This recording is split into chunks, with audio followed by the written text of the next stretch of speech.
Thank you.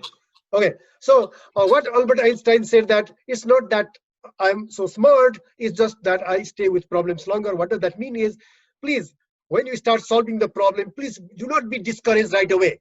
If you do not get the right answer in the first time, so go back and check and do the problem again.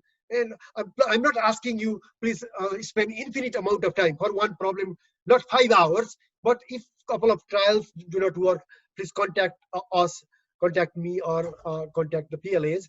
And since we are in the team, what Buddha said is a jog feels drop by drop. So we'll be working together. So please don't worry, we'll get success. Okay. So this is the course the objective of this lecture. Basically, we would like to learn Coulomb's law, how to apply Coulomb's law to solve problems. And you need to know how to, since you have already taken physics 1, you know how to add vectors, multiply vectors, subtract vectors. So you will need that information here, or how to, also you need to know how to calculate unit vectors directed from one point to the other. Okay. So there are 4 kinds of fundamental forces: electromagnetic force, gravitational force, weak nuclear force, and strong nuclear force. We are not going to talk about everything here in this course. Basically, we are talking about electric and magnetic force in this course. Okay. So, so all these slides I'm not going to talk now, but what I would like to talk is this. So in this slide, what I am showing is the Coulomb's law.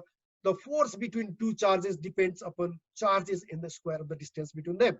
When there are more charges, the force is more, because you see, force is the product of charges is in the numerator, Q1 times Q2. The mode values means if there is negative charge, please disregard the negative charge, negative sign. Only tells the magnitude, because that negative sign is taken care of by the unit vector.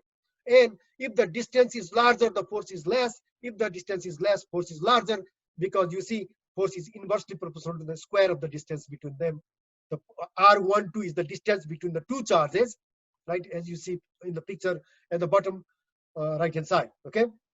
And there is a constant quantity epsilon naught, 1 over 4 pi epsilon naught. You know, pi is pi, which is basically 3.14.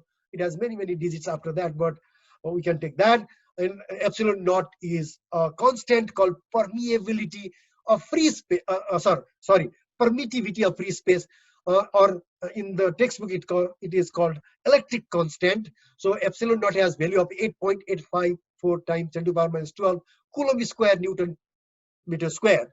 So we can take to do calculation, we can take the whole 1 over 4 pi epsilon naught as K, and that K is 9 times 10 to the power 9 Newton meter square per Coulomb square. So basically we will be using this, and we will be doing simulation.